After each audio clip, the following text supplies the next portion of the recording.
Hello, everybody. Another episode of For the Love of Writing. I'm Rob Novellin, as you know. Here, though, I'm ready to talk to Tasia Timm, one of my more anticipated guests I've been looking to have on here.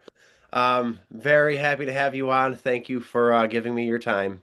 Of course. Um, I want to say the fake date. Yeah. Okay, good. Um, Now I feel bad because you're the first guest where I already know the book. All the other guests, I had no idea what the books were called.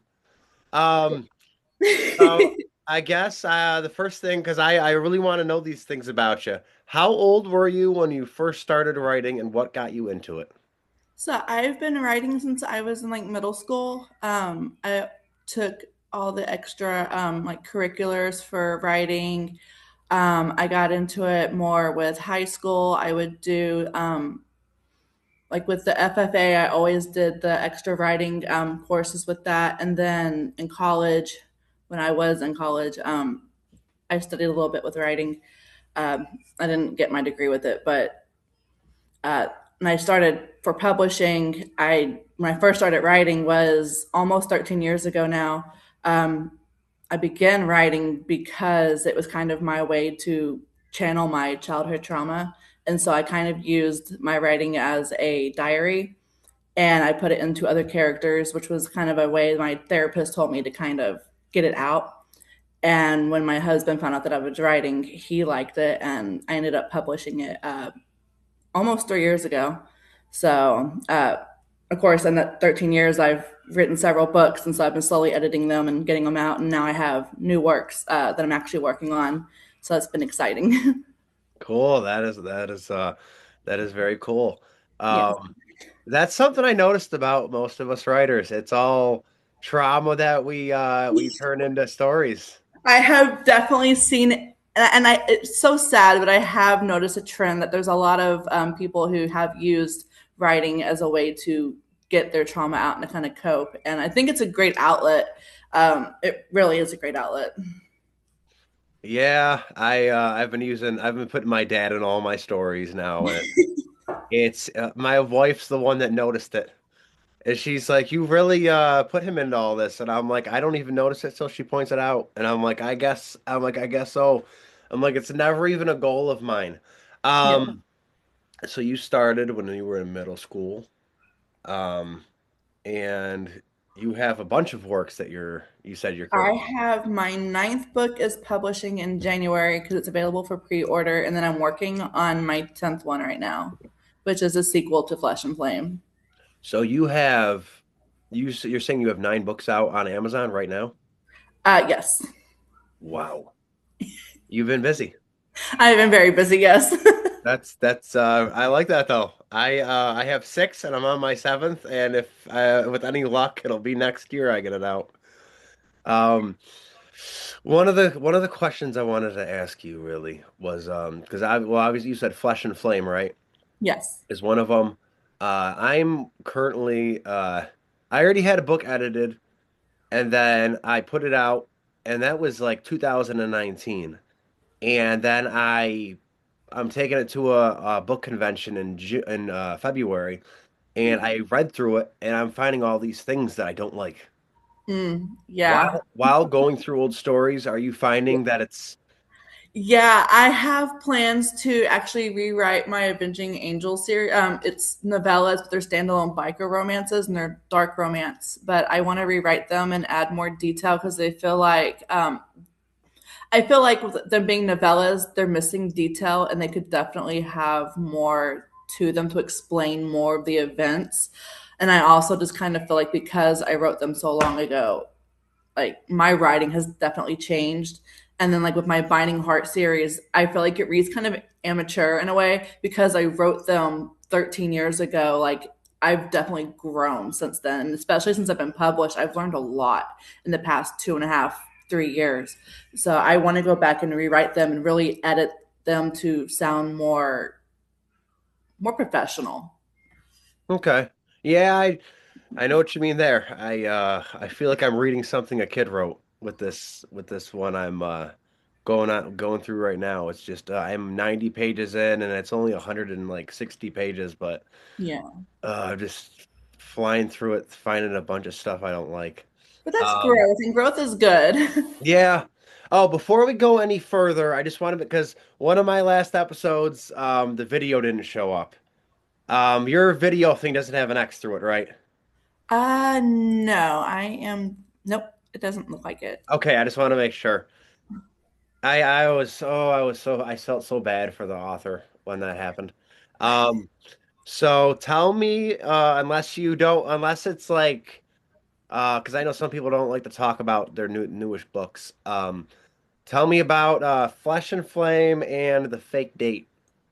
So, Flesh and Flame is an apocalyptic romance thriller, and I actually have my copy here. You can see it.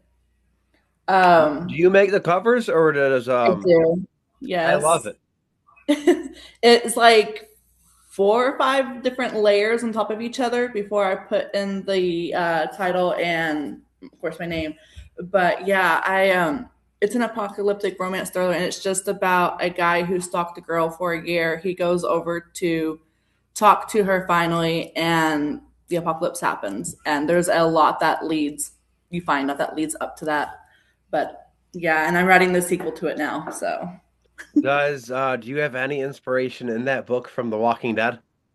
There's a lot of inspiration from like The Walking Dead, from like Night of the Living Dead, from I mean all those sort of like zombie movies, books. I actually read comics from The Walking Dead before I watched the TV shows, so I have a lot of inspiration from both the comics um and the show, and I love anything zombie wise. Resident Evil, World War Z, all that stuff is big to me. Yeah, I noticed because of the Walking Dead shirt. I Oh, yeah. one of my best friends, he was like, "You gotta binge watch The Walking Dead." So You he would have put, and this was before I had my daughter, before I was even married. He started coming over to my mom's house at like the middle of the night, and yeah. him and I would binge watch it, eating at McDonald's. And we went The through a best way few. to watch it. We went through every season, and I was hooked. It Yeah, was they I. the comics are good. They change a lot up in they do follow it for a good portion, but there's a lot they change up too. But I feel like they did good with it. And I love it. And all the spin-offs are really great also. Um, yeah, it's definitely huge inspiration in writing Flesh and Flame. So Flesh and Flame is a zombie apocalypse romance stalker kind of thing. Yeah, That's it got to be a is. lot to all put it in one book. That's awesome that you could do that. It is. And I've been getting a lot of reviews in because I did a free promo with it because like nobody knows my name. I don't do like I just really started getting into the social media even after I created my profile. I didn't do anything with my author page. Like I just let it sit there. So I did the free promo and I got over 1,700 free downloads.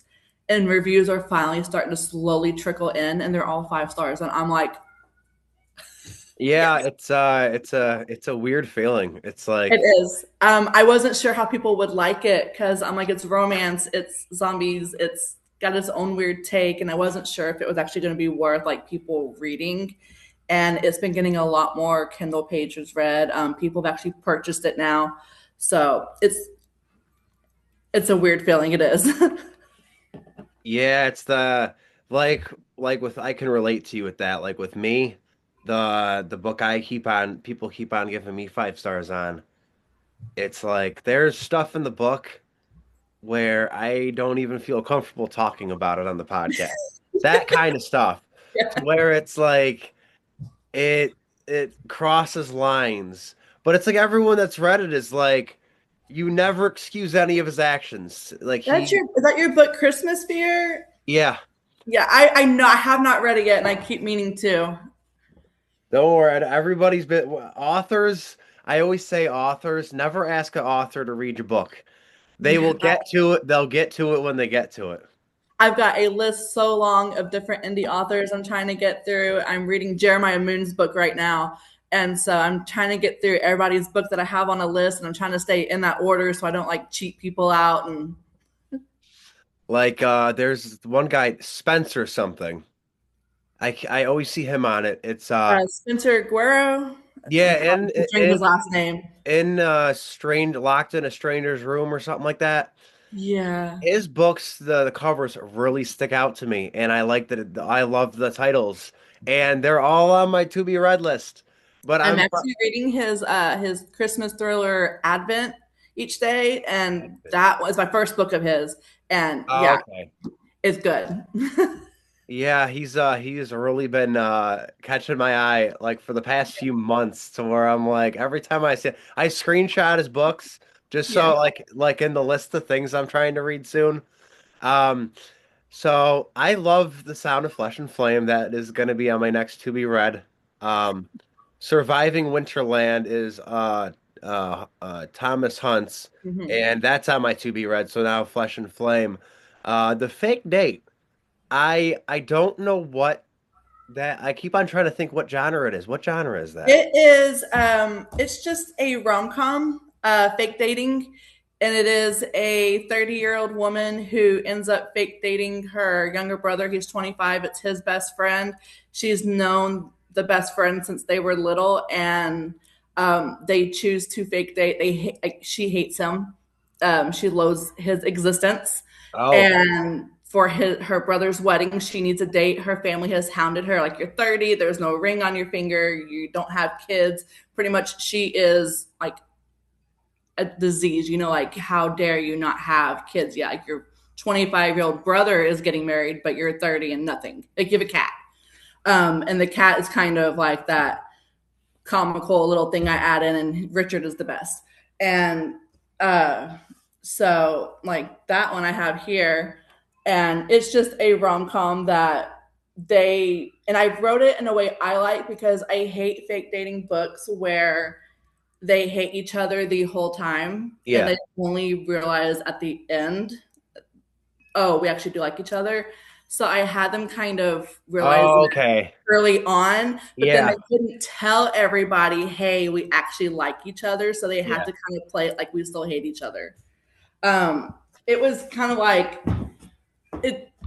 I wrote it in a way I like it, to where they do fall for each other early on, and they still have to play the whole fake dating. And it seems to be getting 5 stars also, and I'm just like surprised, because when I wrote it, it was just for like laughs, and there's parts in it that made me cringe when I was like writing it, because it's so dumb and like so funny, and I was like, this is the stupidest thing I've ever written. Well, I for me, like that cover reminds me of my book The Woman. It's Okay. got because the whole cover is white and it's Mm-hmm. literally two eyes and one's winking at you. Oh. Yeah. Yeah, to where it's not that it's plain, but Mm-hmm. it's I do like covers like that because it's like it doesn't tell you what the book's about. Yeah, this one, like, it's just their silhouette, the of course Richard the cat, and then like you have like the little flowers and stuff, which kind of go along with like the invitation and everything. And the cream color, creamish white, is for like the invitation as well.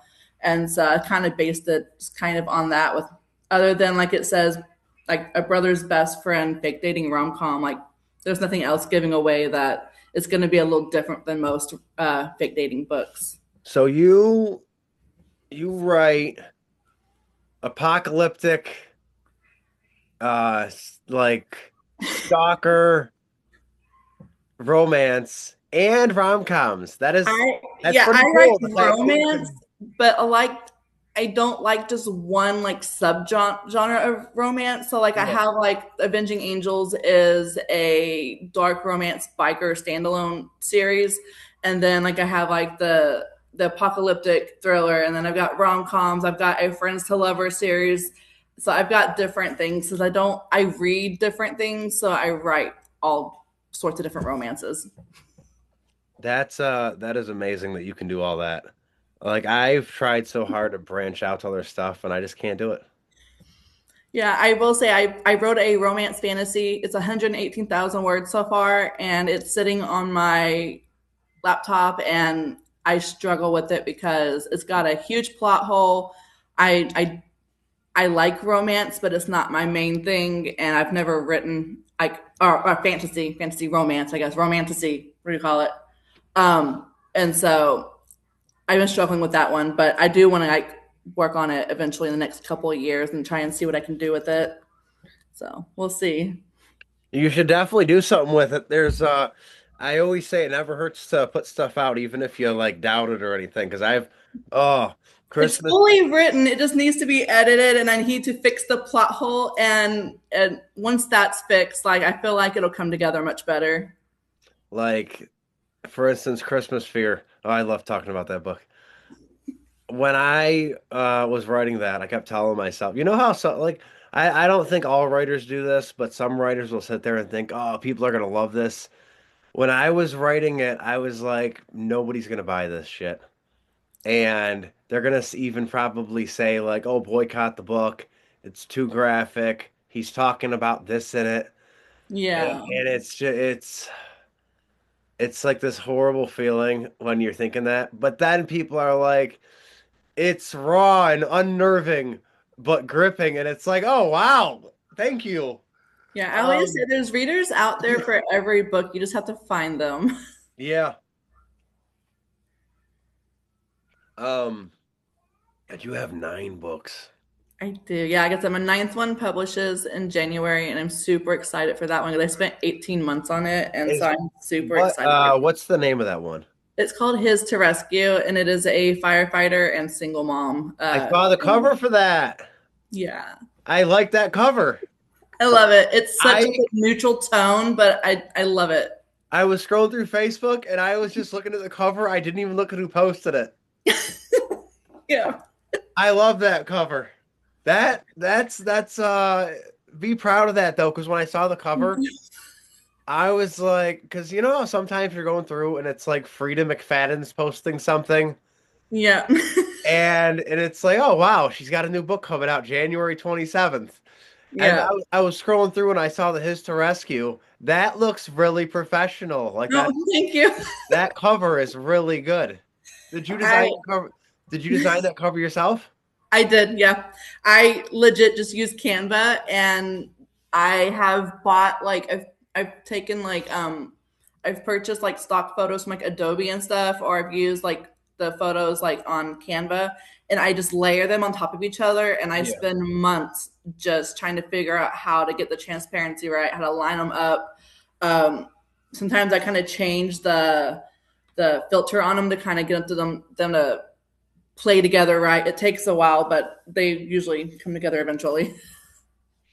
I so let's see how much time we have left. Okay, we got some time left. I want to ask you the questions now. Sure. I love the questions. I don't know what it is. I like asking authors about, and most authors like talking about themselves. At least I think they do. Um I love asking other authors about their journeys and then asking and finding it like picking people's brains. It's a lot of fun. Um, what is the craziest? Where's the craziest place you've ever been? While I was in labor in the hospital. Oh wow, Yeah. you're dedicated. I actually took my laptop so I could do schoolwork, but I finished my I was in college and I finished my classwork. So I just pulled up and I was actually still I was working on I want to believe it was one of the Avenging Angel series. And I just kind of was working on those and typing them up while I was going through my contractions, waiting for my C-section to come due because they had me just Wait, waiting. hold on a minute. So my wife had a C-section. Oh yeah, Did you just say that you were working on a book during contractions? yes, That is the most dedicated I have ever heard. That's So I think you're the fourth, fifth, you're the sixth guest. Well, no, you're not the sixth guest. You're like I think eighth or ninth yeah. because there's 3 more that got to come out before you come out. You have the wildest story for this one, and you have won that. Yours is better than mine. My wife was in labor getting a C-section, Oh, and I she was was writing. in. You were actually going through it. Yes, That is yes. incredible. Yes. Yeah. I was just sitting there like my classwork is done, and I guess I'll just type and write. And every time I had a contraction, I'd stop and let it pass. And then I finally came back and got me for my C-section. But yeah, I was just like, I need to pass the time. So I wrote. That is you remind me of my wife. That's my wife's dedication right there. Like, no joke. If we had paid for the Wi-Fi package on our cruise when we went in August, my wife would have brought her laptop and done schoolwork. Yeah. Yeah. My husband, when we went to Vegas, made me leave my laptop home so that I was not writing while we were on vacation. I He was like, brought you're not riding. You're gonna actually vacation and enjoy your time. And I actually did. I know had I taken my laptop, I would have been my face in the laptop the whole time. I brought my laptop and a book, and I read like 20 pages. That's all I read on the cruise. But I wrote like maybe like 4 or 5 pages, Yeah, and all really, really rough draft stuff. Nothing that's like to write home about how good it was. And then my wife was like, "Hey, put the laptop away after this page," and I'm like, "5 minutes." yeah. That is amazing. You wrote before a C-section. I love it. Yes. Um, have you ever put someone you didn't like in real life in one of your books and killed them off? Um, not killed them off, but I mean, not yet. Flesh and Flame, the series is at least going to be 3 books, so there's no telling what's going to happen between then and now. So, Oh, it's gonna be 3 books. it wasn't supposed to be, but it is turning into that. So, I love when that happens. yeah, I started writing book 2, which is now titled Ruin and Rage. Well, it's been titled Ruin and Rage for 2.5 years now. I started writing it when I was editing Flesh and Flame, and then I just picked it back up recently. Um, so now that I'm writing it, I'm like, my characters went and did their own thing and stretched this book out more than they should have. So third book needs to happen. So it has a title now, and so I've been kind of outlining what's going to happen in that book, which I never outline. So it's kind of strange that I'm actually outlining this one. I've never done an outline. I've tried and I never stick with it. I've been jotting down things, and I'm like, this needs to happen before this happens. And I'm like, because if I don't, I'm going to completely ruin the book. So it's kind of like, this is serious Oh, now. the only thing I've noticed I really write down is time frames and like years and stuff and people's ages. I really write that stuff down. Or if somebody dies in the book, Mm-hmm. I write down when they died just to remember. And I always make sure I write down all like character names and how they're involved. The next one is what's the craziest thing you've ever researched on the internet for a book? Oh, goodness. All right. So I researched, it's called, and it's going to be so crazy. It's it's how to reverse, like, to separate RNA from DNA, and to pretty much, I can't even think of the name of it now. Um, but it was when I was writing Flesh and Flame, when I was creating the virus. I researched how to separate RNA from DNA, how to add in other like viruses and stuff to manipulate the human body to do what you want it to do. And apparently, like, you could do, I mean, obviously it wouldn't be as dramatic, but you could actually do stuff like that, which was really weird because I didn't know you could actually do it. But it was just like things like that on how to manipulate the human body with viruses. That's It was crazy. you gotta you got I don't know how to say it. I'm trying to say it, I don't know how. And this is a total compliment. You gotta have a brain to know how to do that. Um, yeah, I wish I could remember the name of it because it's like trans something, reverse trans something. I'm trying to think of the name of it and I Do, can't now. do you have like a degree in chemistry or something? No, but I was really involved in chemistry when I was in school. That's what it is. I wouldn't know the first thing about RNA, you said, and DNA. So Yeah, I so would. reverse transcriptase is what it's called. And Oh, it's okay. yeah, so just kind of that. And of course, I added in a bunch of other things that are way more dramatic, obviously. But yeah, I used that to create the to do what I needed to do with it. And it was definitely a research thing where I was like, they're gonna come knock on my door and ask me why I'm researching this. Like the FBI is gonna show up. I, Cause I've yeah. been there. They Yeah. never knocked on my door, but I was worried they would. Um, I was worried that they were going to find a small boy in my basement and a bunch of other horrible stuff. My wife was at school one day and because she teaches and she texts me while I'm at work, please use incognito. And I was like, what? And she's like, little kids are seeing that I'm looking up things about murder. And I Oh was no. like, oh, I'm like, I didn't even, I'm like, it wasn't about murder. It was about, I'm like, it had to do with murder, but I didn't look up like the word murder. Yeah. This actually is probably leads into that. What's the wildest thing you've ever written? Um, I don't know. I mean, I read a lot of romance, so nothing, I mean, too terribly crazy. I mean, I did like with the Binding Heart series, I wrote down a lot of my trauma and I did kind of go in sort of detail with it.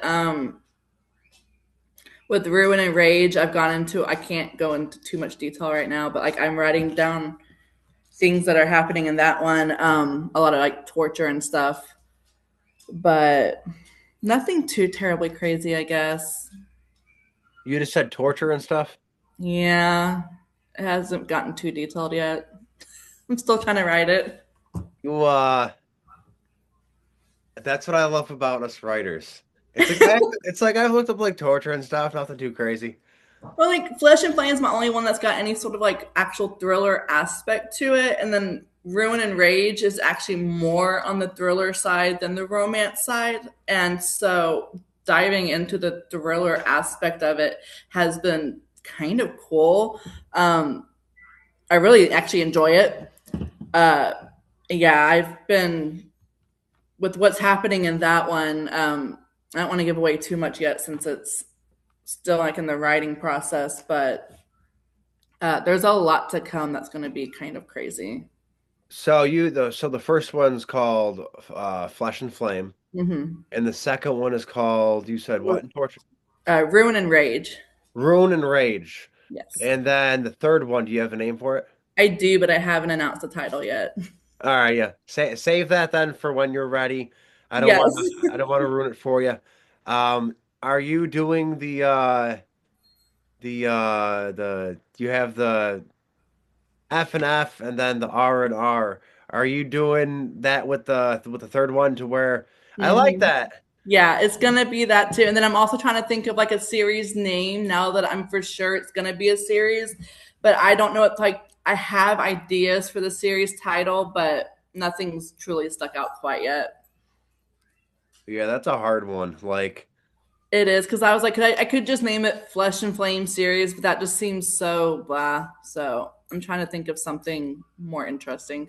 like this short story book I'm working on, I call it Into the Abyss. I've gone through like 10 names and then I'm like, ah, Into the Abyss. I'm like, that name just popped in my head one morning, and now I'm like, ugh, I don't know. But at the same time, it every story has this feeling like you're being pulled into hell. Okay. So I kind of want, not like you're being pulled into hell Yeah. necessarily, but like this feeling of impending doom Yeah. for each story. Like by like the 10th page, you're like, oh, it's happening. Um, Would you rather? I gotta find a different way to word this. Would you rather be a famous author? You still sell a lot of books, obviously, because you're famous, or you still sell a lot of books, but nobody knows who you are. With my anxiety, I'd probably love to sell a bunch of books and people not know who I am. Like I do use my real name, so I mean people would know who I am, but like doing conventions and stuff like that, I don't know if I would ever actually put myself out there to do stuff like that. So being a famous author sounds terrifying. For me, I'd want it to be to where if I went to like a book signing and did like a reading or something, or went to a book convention, people like have read the stories and they're, telling me what they like them.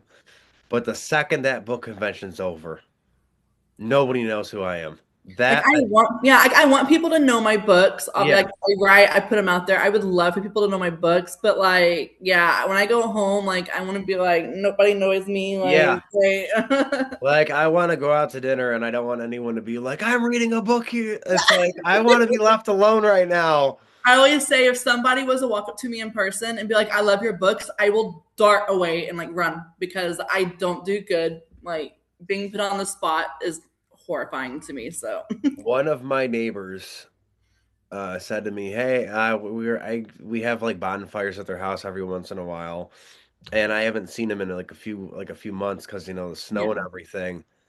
I live in upstate New York, so it's like right now it's like 20 something degrees. Um, his wife came over to me and was through the fence and was like, "Hey, I'm reading one of your books." Oh. And I was like, "What?" And she's like, "Yeah." And she told me, she goes, "I'm reading High School of Hell." And I was like, I put my hands over my face. I'm like, "I'll see you later. Bye." And she's like, "I want an autograph." And I was like, "Hey, how far have you read?" And she's like, "I'm halfway through." And I'm like, "No." I'm like, "How Yeah. dare you?"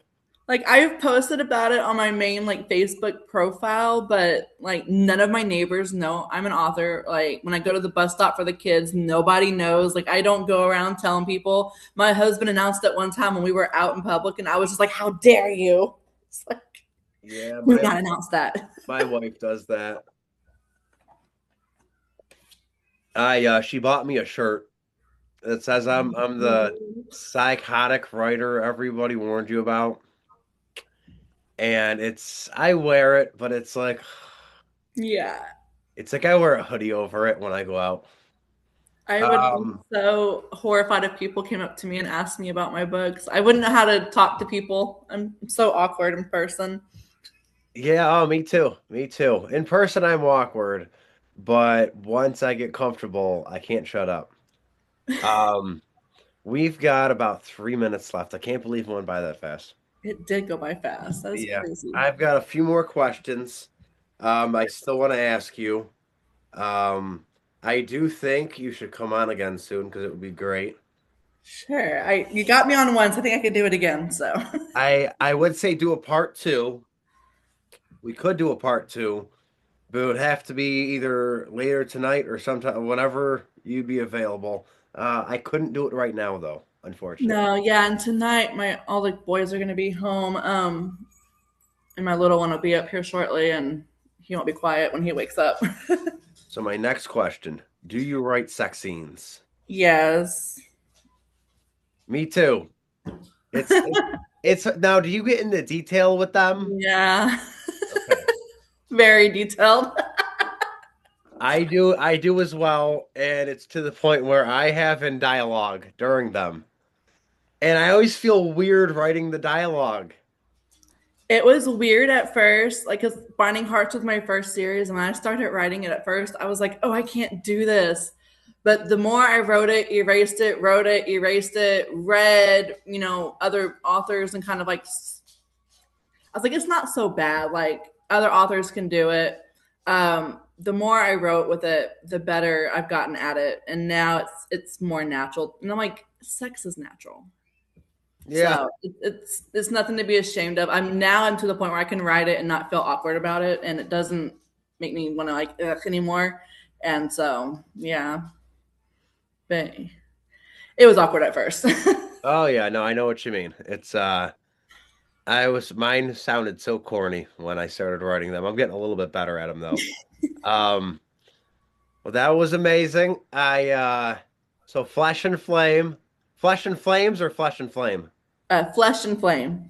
Flesh and Flame and the fake date. Yes. Those, okay. And you also have other works. We'll have to talk more about them next time on Amazon. Okay. Oh, I'll end it in about 20 seconds. I loved having you on. You got to come on again soon. Yep. Because that was a lot of fun. I still have like three, four more questions for you, but we could talk about your other books too next time. Sure. Again, thank you very much. And everybody go on Amazon and read Tasia Timm's books. Thank you Thank for you. having me. Absolutely. You have a great day. You too.